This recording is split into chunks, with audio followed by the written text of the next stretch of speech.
मेरा भतीजा सफेद घोड़ी की सवारी करने का बड़ा ही शौक रखता था। वह अक्सर मुझे रोज कहा करता कि चाची मुझे आपके सफेद घोड़े की सवारी करनी है। मैं कभी कभी इस बात को हंसकर टाल दिया करती थी, लेकिन अक्सर वह रोज ही मेरे साथ जिद करने लगा। मेरा भतीजा मेरे पास पढ़ने के लिए आया था। उन दिनों मेरा पति विदेश में रहा करते थे।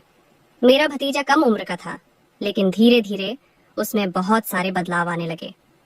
वह अक्सर बहाने बहाने से मेरे करीब आया करता था और फिर बहुत जिद किया करता कि चाची मुझे आपका सफेद घोड़े की सवारी करनी है। वह लेकिन मैं उसे बच्चा समझकर टाल दिया करती थी। एक दिन बहुत तेज बारिश हो रही थी। उसी दिन मैं अपने पति को बहुत याद कर रही थी, लेकिन इस वक्त भतीजा मेरे कमरे में आया, जीत करने लगा कि उसे आज घोड़े की सवारी करनी है। मैंने भतीजे की बात को मान लिया।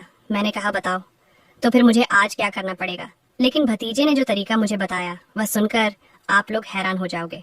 उसने लाइट बंद करते ही पूरे जोश के साथ, कभी कभी गलतफहमी ही इंसान के अच्छे खासे रिश्ते को खत्म करके रख देती है। इस तरह यह सिलसिला मेरे साथ हुआ था। यह कहानी उन दिनों की है जब मेरी नई नई शादी हुई थी। मैं शादी करके अपने ससुराल आई थी। मैं गरीब परिवार से ताल्लुक रखती थी। इसी वजह से माँ बाप ने अच्छा रिश्ता देखकर कम उम्र में ही मेरी शादी कर दी थी। शादी को लेकर हर लड़की की तरह मेरी भी कई अरमान थे, लेकिन वह शायद मेरी जिंदगी में पूरे नहीं हुए थे, क्योंकि शादी की रात ही मेरा पति मुझे छोड़कर विदेश चला गया था। यह शादी बहुत ही जल्दबाजी में हुई थी, क्योंकि मैंने सुना था जो मेरा पति है उसके माता पिता इस दुनिया में नहीं है और उसकी एक छोटी बहन थी जिसकी शादी उसने 1 साल पहले ही कर दी थी। माँ बाप को भी यह रिश्ता अच्छा लगा था, क्योंकि लड़का अच्छा खासा कमा लेता था। लड़की वालों ने हमारे से कोई डिमांड भी नहीं की थी। इसी वजह से माता पिता ने खुशी खुशी मेरी शादी मेरे पति राजा से कर दी थी। मैं विदा होकर जब अपने ससुराल आई तो बड़ी सादगी के साथ मेरा स्वागत किया गया था। मेरे ससुराल में ज्यादा लोग नहीं थे। जब मैं अपने पति के कमरे में गई तो मेरे पति ने कमरे को पूरे फूलों से सजाया हुआ था। आज की रात मेरे लिए बड़ी ही प्यार भरी थी। आज की रात के लिए हर लड़की अपने पति का बेसब्री से इंतजार करती है। मैं भी एक लंबा सा घूंघट ओढ़कर बैठी चुकी थी और फिर आने वाली घड़ी के बारे में सोच रही थी। फिर आधे घंटे के बाद मेरा पति कमरे में दाखिल हुआ। मेरे पति ने आते ही कमरे को अंदर से बंद कर दिया था और फिर बैठकर बड़े ही प्यार से मुझसे बातें की थी। शुरू शुरू में तो मुझे बहुत ही ज्यादा हिचकिचाहट हो रही थी, लेकिन धीरे धीरे मैं भी उनके साथ बात करते हुए फ्रेंडली हो चुकी थी। अब मुझे भी कोई शर्म नहीं रही थी। मेरे पति ने मेरा हाथ पकड़कर मुझे अपने प्यार का इजहार किया था। मेरे पति के छूटे ही मेरे दिलों की धड़कनें बढ़ने लगी थी। फिर पति ने लाइट बंद करते ही मुझ पर प्यार लुटाना शुरू कर दिया था। फिर काफी घंटे की देरी के बाद मेरे पति मुझे बताने लगे कि वह कल सुबह ही काम के सिलसिले से विदेश चले जाएंगे, जिसे सुनकर मैं पूरा हक्का बक्का रह चुकी थी। मेरे पति कहने लगे कि उन्हें ऑफिस के काम से छुट्टी नहीं मिल रही, इसीलिए उनको जॉब बहुत जरूरी है। वह जल्द ही वापस आएंगे, तुम निराश मत होना। लेकिन पति की बात को सुनते ही मैं पूरा उदास हो चुकी थी। भला कोई भी लड़की अपनी शादी के दूसरे दिन ही अपने पति को विदेश जाने की इजाजत देती है? मुझ में तो बिल्कुल भी हिम्मत नहीं थी। मैं मन उदास करके बैठी हुई थी। मेरे पति मुझे मनाने की पूरी कोशिश कर रहे थे, लेकिन दिन भर की थकावट की वजह से मैं जल्द ही नींद की वादियों में गुम हो चुकी थी। सुबह जब मैं उठी तो मैंने देखा कि मेरे पति विदेश जाने के लिए तैयार हो रहे हैं। मैंने उन्हें रोकने की भी कोशिश की थी। मैंने कहा कुछ दिन बाद चले जाना, लेकिन उन्होंने कहा कि उन्हें अर्जेंट काम है और वह काम से छुट्टी नहीं ले सकते। वह कहने लगे कि तुम चिंता मत करो, मैं जल्द ही वापस आ जाऊंगा। मैं नई नई घर में आई थी, इसी वजह से मैं ज्यादा बात पर बहस नहीं कि मैं भी मन उदास करके उन्हें खुशी खुशी जाने की अनुमति दे दी। पति की जाने के बाद मैं बहुत ज्यादा परेशान हो चुकी थी, क्योंकि पूरे घर में बिल्कुल अकेली थी। मेरे पास कोई चारा नहीं था। इसी वजह से मैं घर का कामकाज करना शुरू कर दिया। मेरे पति का घर बहुत ही बड़ा था और साथ ही साथ घर के पीछे हिस्से में घोड़े का एक छोटा सा अस्तबल बनाया हुआ था, जहाँ पर 2-3 घोड़े रखे हुए थे। मुझे बचपन से ही जानवर से बहुत ही ज्यादा लगाव था। इसी वजह से मैं घर का कामकाज खत्म करने के बाद घोड़े को खाना देने के लिए चली गई। उनमें से एक घोड़ा सफेद रंग का था, जो दिखने में बहुत ही ज्यादा सुंदर था। उसे देखकर मुझे उसके साथ बहुत ही ज्यादा लगाव हो चुका था। वह घोड़े भी मेरे तरह इस घर में पूरी तरह अकेली थी। घोड़े को खाना देने के बाद मैं वापस अपने कमरे में आ गई और अपने पति को फोन लगाने लगी। मेरे पति ने मुझसे बात की, लेकिन मैं तब भी बार बार उन्हें अपने पास बुलाने की जिद करने लगी थी। लेकिन वह बार बार मुझे यही कह रहे थे कि तुम थोड़े दिन इंतजार करो, कुछ दिन के बाद मेरा भतीजा हमारे घर में आकर रहेगा, क्योंकि यहाँ से वह अपने आगे की पढ़ाई कंप्लीट करेगा। हमारे घर कुछ की दूरी में बहुत सारे अच्छे कॉलेज हैं, इसी वजह से वह यहाँ पर रहकर आगे की पढ़ाई को कंप्लीट करेगा और तुम्हारा भी मन लग जाएगा। पति के कहने के बाद मैं कुछ देर शांत हो चुकी थी। मुझे भी ये सही लगा था कि कोई शायद इस घर में आकर रहेगा तो मेरा भी मन लग जाएगा। मैं अपने पति के साथ कुछ देर प्यार भरी बातें की और उसके बाद हम दोनों ने फोन रख दिया। उसके बाद मैं अपने घर के कामकाज में फिर से बिजी हो चुकी थी। मैं शाम का खाना बनाया और खाना खाकर मैं घोड़े के अस्तबल में चली गई थी। वहां जाकर मैंने कुछ वक्त घोड़े के साथ वक्त बिताया था। अपने हाथों से खाना खिलाए जो सफेद रंग की घोड़ी थी मुझसे बहुत ही ज्यादा मोहब्बत हो चुकी थी। उसकी आंखें पूरी नीली थीं। मैं जब भी उसके करीब आती तो वह मेरे आगे गर्दन झुका लेती, ऐसा मानो कि वह मेरे एहसासों को समझ रही हो। मैं वही अस्तबल में बैठकर उस सफेद घोड़ी के साथ बहुत सारी बातें करने लगी थी। मुझे भी उसके साथ वक्त बिताना अब अच्छा लगने लगा था।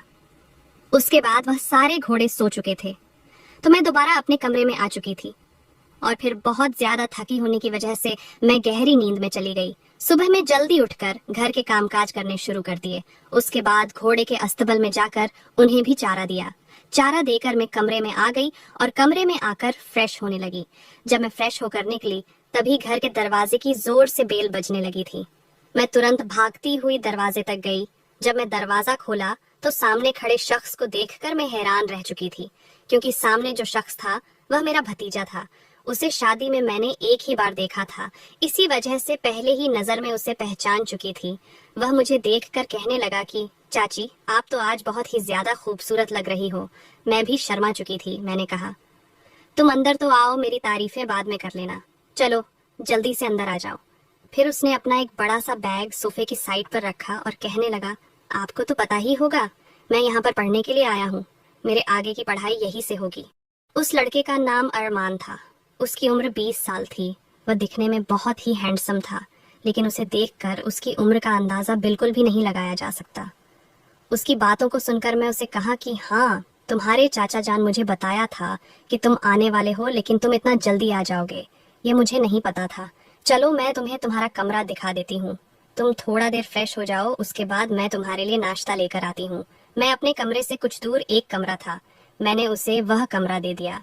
मैंने कहा कि तुम आज से यहाँ रहोगे। उसे भी वह कमरा बहुत अच्छा लगा था। उसके बाद वह फ्रेश होने के लिए चला गया। मैं किचन में जाकर उसके लिए नाश्ता बनाने लगी थी। जब मैं नाश्ता बनाकर वापस कमरे में आई तो मैंने देखा कि वह बैठकर फोन में बड़ी गहरी निगाहों से कुछ देख रहा था। जब उसने मुझे देखा तो हाथ बढ़ाते हुए उसके हाथों से फोन नीचे गिर चुका था। उसके बाद मैंने उसे नाश्ता पकड़ाया। नाश्ता करते हुए वह मेरी तारीफें करने लगा था। वह कहने लगा, चाची, आप नाश्ता भी बहुत ही अच्छा बना लेती हैं। वाकई आपके हाथों में तो जादू है। उसकी बातों को मैं सुनकर हंस के डाल दिया करती थी, क्योंकि वह बहुत ही मजाकिया किस्म का लड़का था। फिर मैंने कुछ देर उसके पास बैठकर उसके आगे की पढ़ाई के बारे में मैंने पूछा था, पर हम दोनों ने कई देर तक एक दूसरे के साथ बात की थी। उससे बात करने के बाद अपने कमरे में चली आई थी। कमरे में आकर देखा कि मेरे फोन पर मेरे पति की कॉल आ रही थी। मैंने तुरंत रिसीव किया। शायद मेरे पति को अरमान के आने की खबर मिल चुकी थी। मेरे पति मुझे कहने लगे, अब तुम्हारा मन अच्छे से लग जाएगा। अपने पति की बातों को सुनकर मैं चुपचाप हाँ में जवाब दिया था, क्योंकि मेरे पति मुझे बिल्कुल समझ में नहीं आ रहे थे, क्योंकि मुझे उनकी जरूरत ही ना कि उनके भतीजे की। लेकिन मैं नई नवेली दुल्हन थी, इसी वजह से मैं ज्यादा जिद नहीं कि मैं चुपचाप अपने पति की बातों को अच्छे से सुना था। और उसके बाद हम दोनों ने फोन रख दिया। कुछ देर बाद में आराम किया और उसके बाद घोड़े के अस्तबल में जाकर उन्हें चारा देना शुरू कर दिया था। आज जो मेरे सफेद रंग की घोड़ी थी बहुत ही ज्यादा उछल रही थी। शायद वह थोड़ा आजाद होना चाहती थी, क्योंकि उसे भी कितने दिनों से रस्सियों से बांधा गया था। जब मैं उन घोड़े को चारा दे रही थी तभी पीछे से अरमान भी मेरे बगल में आकर खड़ा हो गया और फिर मुझे कहने लगा कि चाची, मुझे यह सफेद रंग की घोड़ी बहुत ही ज्यादा पसंद है। और कहने लगा, यह हूबहू आपकी तरह है, सुंदर है, आपकी भी कोई खूबसूरती देखकर मन मोहित हो जाएगा। इस घोड़ी की जो नीली आंखें हैं उसे देखकर कोई भी फिदा हो सकता है। फिर बात तो ही बातों में अरमान ने मुझे एक ऐसी बात कही जिसे सुनकर मेरे होश उड़ चुके थे। वह मुझे कहने लगा कि चाची, मुझे भी अपनी सफेद घोड़ी की सवारी करवाओ। कुछ देर तो मैं उसके सवालों को सुनकर चुप हो चुकी थी, फिर उसके बाद में हंसकर उसकी बातों को टाल दिया था। कुछ देर हम वहीं अस्तबल में बातें किया। उसके बाद हम दोनों घर में आ चुके थे। घर में आने के बाद अरमान मुझे कहने लगा कि चाची, आज मैं अपने दोस्तों के घर जा रहा हूँ, इसी वजह से थोड़ी देरी हो जाएगी, क्योंकि मेरे दोस्त यही हॉस्टल में रह रहे हैं। मैंने उसे जाने की आज्ञा दे दी थी। उसके बाद वह रात को वापस आया था। रात को मैं खाने पर इसका इंतजार कर रही थी। जब आया तो हम दोनों ने बैठकर रात का डिनर किया था। डिनर करते हुए ही अरमान फिर से कहने लगा कि चाची, मुझे अपनी घोड़ी की सवारी कब करवाओगी। इस बात को सुनकर मैं फिर से हंसकर डाल दिया था। मैंने सोचा कि यह तो बच्चा है, इसे क्या समझ होगी, ये जो बोल रहा है। लेकिन शायद ये मेरी गलतफहमी थी। डिनर करने के बाद अरमान अपने कमरे में सोने के लिए चला गया था। मैं सोने के लिए चली गई थी। मैं बहुत ज्यादा घर के कामकाजों की वजह से बहुत थक चुकी थी। इसी वजह से मैं भी अपने कमरे में जाकर जल्द ही सो चुकी थी। लेकिन रात को मुझे कुछ अजीब सी आवाज सुनाई देने लगी, लेकिन मैं वह आवाजों पर ज्यादा ध्यान नहीं दिया। जब मैं सुबह उठी तो मेरे दिमाग में रात वाली बात के बारे में सोचने लगी थी। किचन में जब काम कर रही थी तो मैं आवाजों को गहरी तरीके से सोच रही थी, लेकिन तभी पीछे से अरमान कब आकर खड़ा हो गया। मुझे मालूम नहीं उसने मुझे एक बार आवाज भी लगाई, लेकिन मैंने उसकी आवाज को नहीं सुना। तभी उसने आकर मुझे पीछे से पकड़ लिया। उसके पकड़ने से मुझे अजीब सी हलचल होने लगी थी। वह कहने लगा, चाची जान, मैं कब से आपको आवाज लगा रहा हूँ, लेकिन आप मेरी बात को सुन ही नहीं रही। कहने लगा कि मैं आज दोपहर को नहीं आऊंगा क्योंकि आज मैं अपना कॉलेज में एडमिशन करवाने जाने वाला हूँ। जिसे सुनकर मैंने कहा कि ठीक है, तुम रात को तो आओगी ना। तो कहने लगा, हाँ। तभी चाची ने और मैं नाश्ता किया। नाश्ता करते वक्त अरमान मुझे कहने लगा कि चाची, अपनी घोड़ी की सवारी कब करवाओगी। मैं तभी उसकी बातों को सुनकर चुप हो चुकी थी। मैंने कहा, तुम्हें घोड़ी कब से पसंद आने लगी। वह कहने लगा, मुझे घोड़ियों का शौक बचपन से ही है। मुझे अक्सर सफेद रंग की घोड़ी पर सवारी करना बहुत पसंद है। बार बार मुझसे जिद करने लगा था, लेकिन मैं अब उसकी बातों को हंसकर डाल दिया करती थी।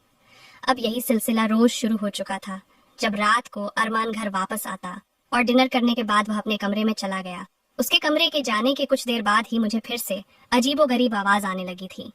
जब मैं आवाजों को सुनने के लिए कमरे से बाहर निकलते तो धीरे धीरे कदम बढ़ाते हुए मैंने यह देखा कि आवाज तो मुझे अरमान के कमरे से आ रही है। यह आवाज बड़ी ही अलग किस्म की थी। सुनकर मुझे अजीब सी हलचल महसूस होने लगी थी। मुझे डर लगने लगा था। इसी वजह से मैं तुरंत भागकर अपने कमरे में आ चुकी थी। मैं अपने पति को बहुत ही ज्यादा याद कर रही थी। डर के मारे मैं चादर ओढ़कर सो चुकी थी। सुबह जब उठी फिर से घर के कामकाजों मैं मगर हो चुकी थी। कामकाज करते हुए मुझे फिर से वह रात वाली आवाज के बारे में मैं सोचने लगी थी। अरमान आज फिर से मेरे करीब आकर खड़ा हो चुका था और फिर उसने फिर से मुझे ऐसी ऐसी बातें कही जैसे सुनकर मेरे होश उड़ चुके थे। वह कहने लगा, मुझे जल्द ही आपकी घोड़ी की सवारी करनी है। मैं सोचती थी यह तो बच्चा है, बातों को घुमा दिया करती थी। अब धीरे धीरे अरमान में बहुत बदलाव आने लगे थे। वह अक्सर फोन में बैठकर पता नहीं क्या वीडियो देखा करता था। जब मैं उसके बगल में आकर खड़ी होती तो वह हड़बड़ा जाता था और रात को वह अजीब आवाजों ने मुझे तंग करके रख दिया था। अरमान को मैं बच्चा समझती थी, इसी वजह से मैं उसकी हरकत को नजरअंदाज कर दिया करती थी। अरमान मेरे साथ बहुत ज्यादा फ्रेंडली हो चुका था। वह पूरा मेरे बगल में आकर बैठ जाता, मेरे साथ नाश्ता करता और मेरे कमरे में भी आकर घंटा बातें किया करता। और फिर उन बातों के दौरान मेरे साथ फिर से वही जिद किया करता कि चाची, मुझे तो आपकी घोड़े की सवारी करनी है, मुझे आप बहुत ही ज्यादा पसंद हो, क्या आप मुझे अपनी घोड़ी की सवारी करवाओगी। लेकिन मैं बार बार उसे बच्चा समझकर नजरअंदाज करती जा रही थी। लेकिन यह मेरे आने वाले जिंदगी के लिए बहुत ही ज्यादा खतरनाक होने वाला था। एक रात में सो रही थी कि तभी मुझे अचानक फिर से वह अजीबोगरीब आवाज आने लगी। मैं तुरंत उठकर उन आवाजों को सुनने लगी थी। वह आवाज मुझे फिर से अरमान के कमरे से आ रही थी। मैं जल्दी जल्दी अरमान के कमरे में चली गई। जब अरमान के कमरे के बाहर खड़ी हुई तो वह आवाज बहुत तेज आ रही थी। मैं इधर उधर खिड़की से झांकने की कोशिश कर रही थी। जब खिड़की से झांक कर देखा तो मैंने देखा कि अरमान मोबाइल में एक वीडियो देखकर ऐसी हरकतें कर रहा था जिसे देखकर मेरे होश उड़ चुके थे। मैं तुरंत भागती हुई वापस आई और अपने पति को फोन लगाने लगी थी। मैं अपने पति को फोन लगाकर खूब रोने लगी थी, लेकिन मैं उन्हें अरमान के बारे में बिल्कुल भी नहीं बताया था। मैं उनसे बार बार यहाँ आने की जिद कर रही थी, लेकिन वह बार बार यही कहते कि उनके कुछ वक्त और लगेगा। इसी वजह से मैंने गुस्से से फोन को रख दिया था। अगले ही दिन बहुत तेज बारिश हो रही थी। मैं जल्दी सुबह उठ चुकी थी। आज मुझे अपने पति की बहुत ही ज्यादा याद सता रही थी। रात भर में बहुत ही ज्यादा परेशान हुई थी। मैंने सोचा था कि मैं अरमान के बारे में अभी किसी को कुछ नहीं बताऊंगी। जब मेरे पति आ जाएंगे तब उन्हें अपनी आंखों से यह सारी हकीकत दिखाऊंगी, क्योंकि अगर मेरी बात पर विश्वास न किया तो शायद वह मुझे ही इस घर से उसके साथ में बहुत ही ज्यादा खुश थी। घोड़ी को भी उसके साथ बहुत ज्यादा लगाव हो चुका था। यह सब मैं दूर से देख रही थी। तभी मैं सोचने लगी, जो रोज रोज मुझे यही अरमान मुझे जिद किया करता था कि उसे सफेद घोड़े की सवारी करनी है, कहीं वह इसकी बात तो नहीं कर रहा। कहीं मन ही मन में उसे गलत तो नहीं समझ बैठी। लेकिन अगर यह बात थी तो रात को वह फोन में एक वीडियो देखकर अजीब अजीब हरकतें क्यों कर रहा था। अभी भी मेरे मन में बहुत सारे सवाल चल रहे थे जिसका जवाब सिर्फ और सिर्फ अरमान ही दे सकता था। इसी वजह से अब मैं अरमान का इंतजार करने लगी। अरमान उसे घोड़ी के साथ कुछ देर वक्त बिताकर वापस जब घर आया तब अपने कमरे में चला गया। मैं भी उसके पीछे पीछे कमरे में चली गई थी। मैंने तुरंत कमरे को अंदर से बंद कर दिया था। अरमान मुझे देखकर हैरान हो चुका था। वह कहने लगा, चाची आप इतनी जल्दी उठ चुकी थीं। मैंने कहा, क्यों तुम हैरान हो गए हो? क्या तुम नहीं चाहते थे? मैं अजीबोगरीब बातें करने लगी, लेकिन वह मेरी बातों को अच्छे से समझ चुका था। वह तुरंत कहने लगा, मेरा ऐसा कोई मतलब नहीं था। मैंने कहा, फिर कैसा मतलब था? तुम तो रोज मुझे कहते थे कि तुम्हें सफेद रंग की घोड़ी का सवारी करनी है। तो वह मुझे कहने लगा, जी चाची। मैं कहा तो था। मैंने कहा, तो क्या तुम असतबल में जो सफेद रंग की घोड़ी थी उसकी बात कर रहे थे? तो कहने लगा, हाँ चाची, क्योंकि मुझे वह सफेद रंग की घोड़ी बहुत ही पसंद थी और मुझे बचपन से ही घोड़े का बहुत ही ज्यादा शौक है। मैं जब छोटा था तो अपनी दादी के घर जाया करता था। दादी के वहां बहुत सारे घोड़े भी हुआ करते थे। मैं उनकी सवारी भी किया करता था। लेकिन एक बार एक घोड़े के ऊपर से मैं गिर चुका था, जिसकी वजह से मेरी टांग में फ्रैक्चर आ चुका था। मुझे घर वालों ने घोड़े से दूर रहने के लिए कह दिया, लेकिन मुझे उनसे बहुत मोहब्बत थी। इसीलिए जब मैं यहाँ आया तो उन घोड़े को देखकर मुझे पुरानी बातें फिर से याद आने लगी। लेकिन मैं घोड़े पर सवारी करने का तरीका भूल चुका था। मैंने कहा कि फिर तुम कैसे उस घोड़े की सवारी कर रहे थे? वह घोड़ी भी तुम्हारी बात को अच्छे से समझ रही थी। वह कहने लगा, वह इस वजह से क्योंकि मैं रात भर फोन पर घोड़े को समझाने की वीडियो देखा करता था। उनको कैसे सवारी कराते हैं उसका तरीका भी समझ रहा था। जब मैं अरमान के मुंह से इन सारी बातों को सुना तो मुझे अपनी गलती का एहसास होने लगा था। मुझे अपने आप पर बहुत ही शर्मिंदगी होने लगी थी। मैं उसे गलत समझ बैठी थी, लेकिन वह तो बहुत ही अच्छा लड़का था। उसे भी मेरी तरह जानवरों से बहुत ही मोहब्बत थी, लेकिन मैं उसे गलत समझ बैठी थी। शायद एक बार मैं उससे बात कर लेती तो शायद सच का सामना पहले खुल जाता। फिर हम दोनों ने बैठकर कई देर तक एक दूसरे से बातचीत की थी। उस बातचीत के दौरान तभी मुझे घर की बेल सुनाई देने लगी। मैं तुरंत भागती हुई घर का दरवाजा खोलने के लिए भागी तो सामने अपने पति को देखकर मैं पूरी की पूरी चौकसी गई थी। सामने मेरे पति खड़े थे। वह मुझे देखकर बहुत खुश हो रहे थे। उन्होंने मुझे आज सरप्राइज दिया था। वह कहने लगे थे कि तुम बार बार जिद करती थी और मैं भी समझता हूँ कि तुम्हारी नई नई शादी हुई है और अपने पति को दूसरे दिन अपने से दूर करना यह एक औरत के लिए बहुत ही कठिन काम है। क्योंकि तुमने कहा था, देखो मैं अपना काम जल्द से जल्द खत्म करके वापस आ चुका हूँ और मैं अब यहीं से अपना काम शुरू करूंगा। मैं बहुत ही ज्यादा खुश थी। मेरे पति ने आज रात मुझ पर जमकर प्यार लुटाया था। आज मुझे अपनी गलती का भी एहसास हो चुका था। अगर मैं अरमान की बात अपने पति को बता देती तो शायद वह भी मेरी तरह उसे गलत समझ बैठते और उसकी इज्जत पर भी दाग लगता। वह तो भगवान का शुक्र है कि वक्त रहते ही उसने हमारी आंखें खोल दी। दोस्तों, कहानी अच्छी लगे तो लाइक एंड सब्सक्राइब कर देना और शेयर कर देना। धन्यवाद।